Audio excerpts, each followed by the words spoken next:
Hola chicos, ¿cómo están? Muy buenos días. Yo estoy aquí con ustedes para darle continuidad a la clase que pues em, se queda pendiente a partir del sábado. Ustedes comentaban de manera muy interesante que la materia da para mucha conversación. En realidad sí, porque hablamos de los orígenes, hablamos de cómo es que se fue construyendo el ser humano a partir de buscar adaptarse o a partir de buscar sus necesidades, ¿vale? Entonces continuamos con el tema de lo que es raza humanas. Esto es algo que ustedes tuvieron de tarea, van a tener una noción un poquito más amplia de lo que vamos a estar hablando en este momento. Y bueno, pues nos dice que las razas humanas se definen como un grupo de personas con ciertas características hereditarias comunes que las distinguen de otros grupos de personas. Básicamente el término raza, creo que se los había comentado a manera personal, no me agrada mucho porque de cierto modo se salió de control. Si aquí el término nos dice que la raza implica diferenciación en cuestiones genéticas o hereditarias, es decir, que yo por los genes que a mí me confirieron, por así decirlo, voy a tener ciertas características que otra persona a la que de la misma forma le heredaron otro tipo de genes. Sin embargo, a nivel social, y esto es donde entramos nosotros como psicólogos, el concepto de raza se está malintencionando, se está yendo por otros, digamos que caminos en cuestión a cómo se percibe, porque hoy por hoy la raza humana nos menciona en muchos pueblos, en muchas sociedades, que habla también de esta diferenciación en quién es más y quién es menos como ser humano, ¿vale? Un ejemplo claro es lo que está pasando a nivel mundial con lo que es la raza negra, ¿no? Que el hecho de que sean negros implica que haya discriminación, que haya maltrato y que de cierto modo se haya quedado con esa idea de que la raza negra es la esclava, la raza negra es la que en su momento ha tenido que ser excluida de muchas situaciones por el simple y sencillo hecho de ser negros, ¿no? Entonces aquí insistíamos, una persona que es de tez más blanquita, una persona que es como se le llama negra, son de razas diferentes, pero eso no me da derecho a decir el que es de raza o color negro lo tengo que excluir. Si se entiende por dónde va la situación, se está tomando o se está tornando de una forma totalmente diferente, ¿no? Tan es así que hoy por hoy ha habido y siguen habiendo protestas en cuestión a proteger o buscar luchar por los derechos de los negros. En las décadas pasadas estamos hablando también de que había ciertos establecimientos en donde no se les permitía el acceso a los negros, ¿no? Por ser considerados esa raza inferior y esa raza esclava, ¿vale? Entonces, insistimos, la raza humana no va a ser un conteo de quién tiene más, quién tiene menos, quién es más o quién es menos. La raza humana en términos genéticos, biológicos, nos dice que habrá personas que tienen características biológicas, genéticas, perdón, hereditarias diferentes. En eso radica la raza humana, ¿no? Y si nos vamos en ese sentido, pues hay muchísimas razas, ¿no? Estamos de acuerdo que incluso a nivel nacionalidad o país, pues ya estamos teniendo una raza diferente de, no sé, por ejemplo, los estadounidenses, ¿no? O que estamos teniendo una raza diferente en cuestión a un país de América Latina. También entre las cuestiones del pueblo mexicano, la nación, pudiéramos considerar que somos una raza, todos por igual, ¿no? Pero hay un momento en donde entra también esta parte de discriminación, ¿no? Aquí en México, en donde los indígenas son de una raza, ¿no? En donde las personas morenitas son de otra raza. Y aquí viene otro ejemplo bien interesante, chicos. Ahorita lo vamos a descubrir el por qué, ¿no? Hoy en día se utilizan muchísimos términos que de cierto modo sí están relacionados con lo que es este concepto de raza humana, ¿no? A mí me llama mucho la atención porque hoy en día o he escuchado el término whitexican, no sé si lo han escuchado, término whitexican. Bueno, pues el whitexican es un mexicano con otras características, ¿no? Que es güerito, que es de ojo claro, que son chinitos, que son súper guapos, hombres y mujeres, que tienen diferente, incluso rasgos, ¿no? Entonces, estas personitas que obviamente y regularmente son de estatus social más elevado, son conocidas whitexicans precisamente por este término, ¿no? Que son blancos y que son mexicanos. Entonces, ahí también empieza a haber en lugar de falta de diferenciación genética, empieza a haber una falta o una diferenciación en el aspecto meramente social, ¿vale? Les decía yo los indígenas. Hoy en día también veo mucho en redes sociales esta parte que nos menciona que el prieto o que el color cartón, ¿no? Y yo digo, pues a veces como nosotros, no hablo, bueno, sí como mexicanos, pero a veces como seres humanos solitos nos damos en la torre, ¿no? Entonces, el color cartón y muchas situaciones de ese tipo también y de algún modo nos hablan de esa ignorancia al respecto del tema que es raza humana. Y bueno, pues aquí ya nos dice cómo se diferencian las razas, ¿no? Una es a través del lenguaje. El lenguaje no solamente estamos hablando de que si yo hablo español y alguien inglés, el lenguaje pues es también todas aquellas formas de expresión que nosotros podemos tener al momento de hablar con alguien. Entonces, en ese sentido, el lenguaje es una, ¿no? Tono de piel, lo que yo les decía, ¿no? Raza negra, pues que comúnmente se llama así, y el contraste de cuando yo por ser morenita y ser mexicana soy color cartón, no soy morenita, ¿no? Entonces vean esta parte tan contrastante de lo que es la raza humana. Sin embargo, pues les comentaba yo, no estamos hablando en términos sociales, sino en términos meramente biológicos. Y la otra característica para diferenciar una raza humana son las características físicas. Si ustedes se dan cuenta, por ejemplo, los asiáticos, ¿no? Los asiáticos entre ellos, a pesar de que tienen rasgos muy diferentes, ¿qué nos ha pasado, no? Cuando decimos, es que yo no sé si sea japonés, si sea chino, si sea coreano, si sea de cualquier otra nacionalidad asiática, pues hay ese contraste para nosotros. Sin embargo, esto es bien importante. A lo que va la raza humana es que sí es muy marcada un rasgo de un coreano, por ejemplo, a un chino. Nosotros no lo vamos a identificar con tanta facilidad, pero sí es evidente que a pesar de que sean rasgos muy similares en cuanto a sus ojos rasgados, sí hay ciertas diferencias genéticas. En ese ejemplo es donde se explica de mejor manera cómo se debería de entender el concepto de raza humana. Hasta aquí, chicos, si llegase a haber alguna duda con respecto a este tema, ya saben, ya tienen la carta abierta de lunes a viernes para resolver dudas. Y de aquí nos pasamos a otro tema interesantísimo de cómo son las raíces culturales latinas e influencia actual, ¿vale? ¿Qué quiere decir eso? Que todas aquellas, ¿se acuerdan que hablamos de cultura? Todas estas antecedentes de cultura y demás, pues estamos hablando que hay muchísimas influencias. Nosotros tenemos muchísimas influencias, pero vamos a hablar de cómo es que la raíz cultural latina influye en cómo nosotros hoy en día estamos teniendo un comportamiento o cómo estamos siendo en la actualidad. Y bueno, estamos hablando del barroco. Nos dice que el barroco se presenta en su obra como cifra y signo vital en Latinoamérica. Su aparición en el arte, en la literatura, en la naturaleza, en la urbanística, en la música, en la danza, historia o en la vida diaria latinoamericana, define un espíritu simbiótico, es decir, que expresa cierta criolledad, perdón, el mestizaje étnico y cultural como atributo y destino de nuestros pueblos. En este sentido de lo criollo, de lo mestizo, se profundiza y se actualiza cuando toma conciencia de ser una simbiosis, es decir, que haya un equilibrio. ¿Qué quiere decir esto, chicos? El barroco es la influencia o la expresión de arte, hablando ya en un sentido artístico, que vino a influenciar mucho el comportamiento hoy en día en América Latina, no solo en México, ¿no?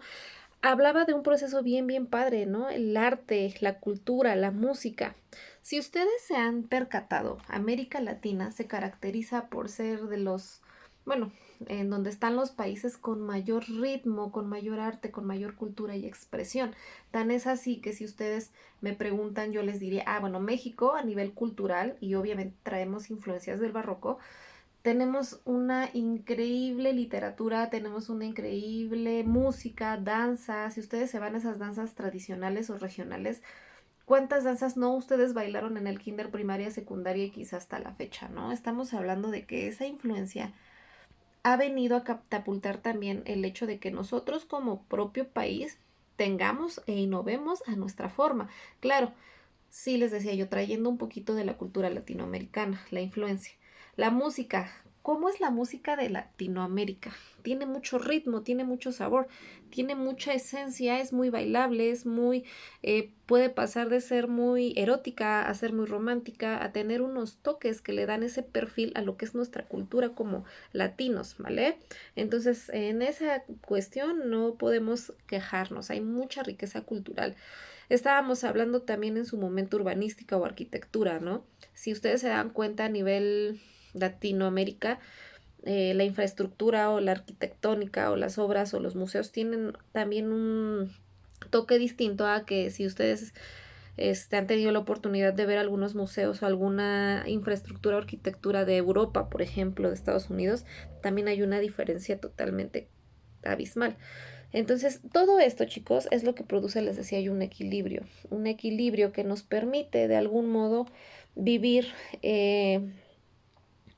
pues digamos que conviviendo de la manera más sana, que nos permite tener una comunicación a nivel social más estable, también más equilibrada y por ende pues que se supone haya también una mejor convivencia. ¿Por qué? Porque nosotros aquí en México y en Latinoamérica somos muy culturales.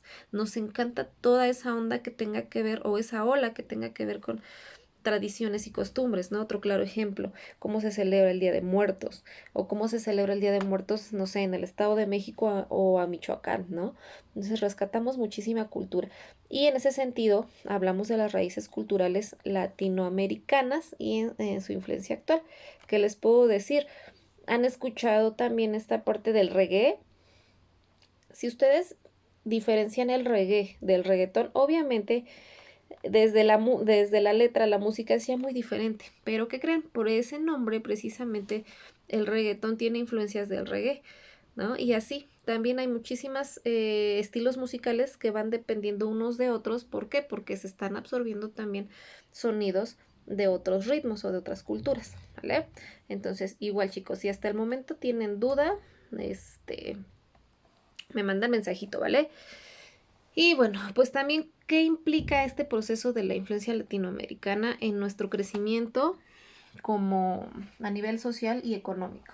Hablamos de la globalización, chicos. Ustedes han escuchado hablar de este término, la globalización, y bien importante, ahorita con este efecto de la pandemia, cómo es que la globalización está trabajando en sociedades o en comunidades, ¿no?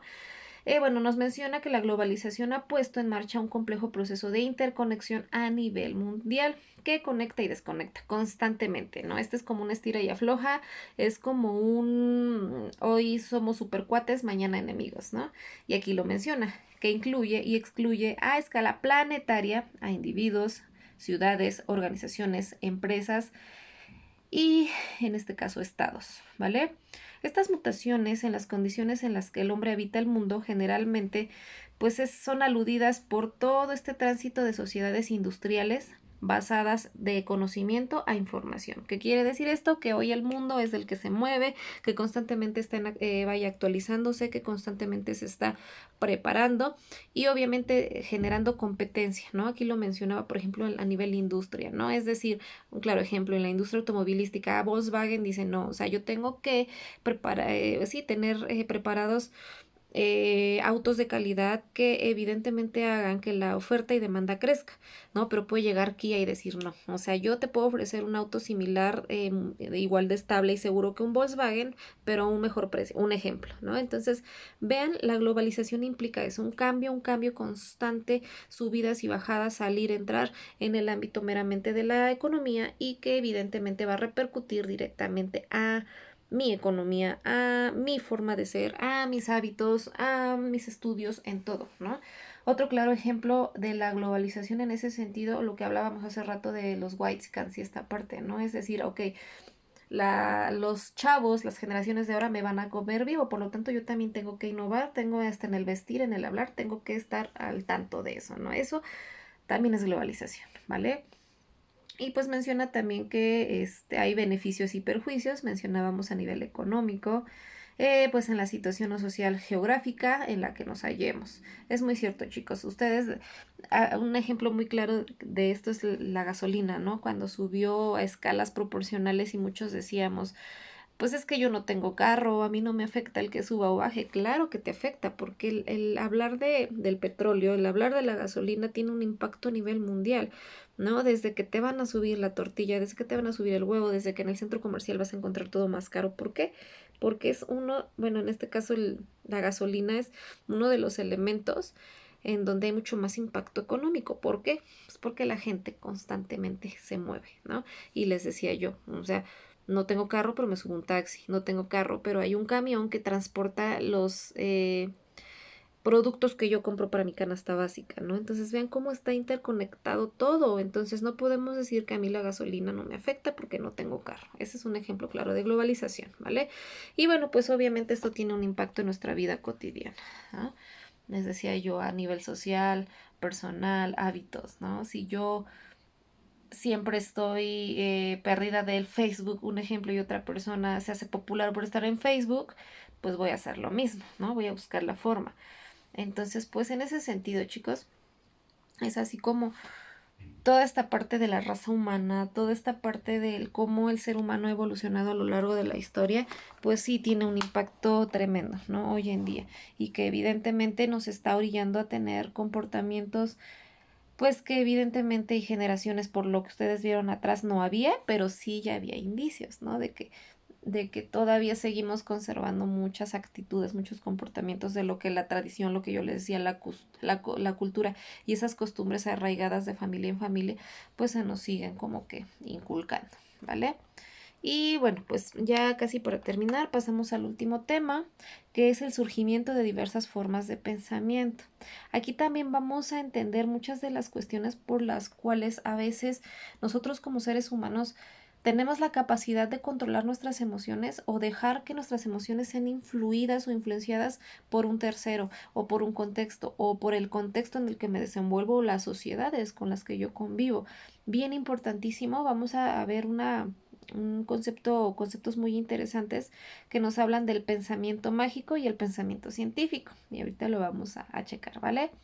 Pues nos menciona que el pensamiento mágico describe atribuciones ilógicas, escuchen, ilógicas de causalidad que se hacen sin pruebas empíricas, ¿vale? Sobre todo cuando la persona cree que sus pensamientos pueden tener consecuencias en el mundo externo, bien por su propia acción o por la intermediación de fuerzas sobrenaturales. El pensamiento mágico, chicos, es todo aquello a lo que nosotros le atribuimos un pensamiento, como ahí lo decía, ilógico o irreal. ¿Qué quiere decir? Claro ejemplo que mencionaba fuerzas sobrenaturales, ¿no? Mi pensamiento mágico me dice que los fantasmas sí existen, pero ¿qué creen? Yo también ya los vi. No me consta que haya sido producto de imaginación, no me consta que haya sido algo real, sin embargo yo lo vi. Entonces mi pensamiento mágico desde chiquita, desde los 4 o 5 años, si ustedes quieren llamar hasta la fecha, me indica que en este mundo hay seres sobrenaturales que están conviviendo entre nosotros y que evidentemente nos causan en ocasiones algún cierto tipo de malestar, ¿no? Como lo más común, el de asustarnos o generar miedo. Entonces, el pensamiento mágico en este sentido no solamente habla de eso, chicos, también habla de todas aquellas ideas erróneas que nosotros generamos, una, en nuestra mente por toda esta cuestión que les decía yo de cómo vivimos en nuestro contexto y demás, o la otra por influencia de pues no solo de fuerzas sobrenaturales, sino de, les decía yo, de nuestro contexto, ¿no? De nuestra sociedad, de nuestra familia. Claro ejemplo de pensamiento mágico, aunque sea real, aunque lo podamos materializar y demás, un claro ejemplo es lo que les mencionaba yo a la clase pasada, ¿no? El hecho de que la mujer, como desde hace muchos años, ha sido blanco de, pues que ella tiene que ser la proveedora de cuidados en el hogar, de que tenga atendido el hogar, pues que eso va a ser para todas las mujeres y que ese es el destino de las mujeres y casarnos y tener hijos y estar básicamente sometidas, lo podemos llamar bajo el yugo de la dependencia emocional, ¿no? Entonces, vean, y si nosotros nos damos cuenta, pues así es en la mayoría de casos, ¿no? se tiene esa idea de que la mujer está preparada o vino para prepararse y ser una ama de casa. No digo que en todos los casos, ¿por qué? Porque también lo hablábamos. Hoy en día hay mujeres que estudian, que trabajan, que son empresarias, que son jefas. Entonces, eso habla de este cambio, ¿no? En ese sentido del pensamiento mágico. Pero en un sentido más estricto, pues es esa idea, ¿no? De que la mujer tiene que estar en casa cuidando hijos, marido, ¿no? Y aparte, influencias externas, violencia y lo tengo que aguantar, infidelidades lo tengo que aguantar, ¿no? Entonces vean esta influencia del pensamiento mágico, ¿no? Entonces hablamos de todo aquello que evidentemente puede ir también a nivel del inconsciente colectivo. ¿Se acuerdan de lo que hablábamos en el bimestre pasado? Del inconsciente colectivo nos habla de cómo un pensamiento puede ser tan grande, tan propenso que va a influir en más pensamientos haciéndolo uno, básicamente uno solo. Entonces, ese es el pensamiento mágico, chicos. Y para terminar, pues terminamos con el pensamiento científico. Vamos a ver la diferencia. El pensamiento científico es la capacidad que tienen las personas de formular ideas y representaciones mentales de forma racional y objetiva. Se distingue este tipo de pensamiento, pues obviamente por pensamientos cotidianos, razonar todos los días, por pensamientos metafísicos y pues sí, también la influencia de los mágicos que ya hablamos que era. El pensamiento científico tiene las siguientes características. Es objetivo, objetividad, concordancia, claro y con un método. Es racional, es decir, la racionalidad, que hay principios y leyes científicos. Y hay cierta sistematicidad, que implica pues que haya precisión. Y un ejemplo clarísimo del pensamiento científico es, por ejemplo, todo esto que está pasando con el iPhone, ¿no? El iPhone. El iPhone pues es a la fecha uno de los teléfonos, más bien es el teléfono con mayor popularidad, el mayor costo, pero eso sí, la mayor inteligencia. Creo que a veces los teléfonos son más inteligentes que nosotros. Entonces, este es un claro ejemplo de pensamiento científico. ¿Cómo para que el iPhone fuera posible? De entrada hubo un montón de ideas, ¿no? Steve Jobs pudo haber ideado junto con su equipo de trabajo qué podemos hacer que revolucione la historia de la tecnología, ¿no? Entonces, en ese surgir de ideas, pues ya viene todo lo demás, que es ser objetivo, que haya una concordancia, ¿no? Que voy a sacar al mercado algo real, potencial, pero que sea real, que esté a mi alcance y al alcance de la misma tecnología, que sea claro y con un método. Voy a empezar a crear un método. Claro, ¿en qué sentido? Bueno, hasta la imagen o el diseño, el logo de la marca, una manzanita mordida, wow, a mí no se me hubiera ocurrido jamás por muy simple que parezca, ¿no? Que es racional, es decir, que hay principios y leyes científicos, que les decía yo, no va a pasar de un extremo de la realidad a la irrealidad. Y finalmente, pues que haya precisión, ¿no? Y el iPhone, en un momento hubo como que esta queja de que estaban teniendo fallas, de ahora sí que de cómo iban saliendo al mercado, quizá al momento de elaborarlos, no lo sé. Sin embargo, el iPhone es un claro ejemplo de lo que es el pensamiento científico. Y eso es en la actualidad, chicos, porque hace años, hace igual siglos, el pensamiento científico precisamente fue lo que dio origen a todo esto que estamos viviendo hoy en día, ¿no? Desde la electricidad, o sea, si no se hubiera inventado la electricidad, ¿cómo carajos ahorita estaríamos haciendo esto? Entonces, vean cómo el pensamiento científico es origen de algo y que evidentemente va a ir evolucionando hasta cada vez romper expectativas, ¿vale? Entonces, en ese sentido, chicos, concluimos con este tema. Y vean, pues evidentemente lo que decíamos, cómo esto influye a nuestro comportamiento, cómo esto influye a nuestra forma de ser y al cómo nosotros vamos a ir procesando ideas y lo más vital, nuestras emociones, ¿vale? Entonces, si tenemos dudas, chicos, no duden en hacerme llegar sus comentarios vía WhatsApp, o por las plataformas que utilizamos y cualquier cosa estamos al pendiente, ¿vale? Cuídense mucho, pórtense muy bien y que tengan un excelente fin de semana. Bye.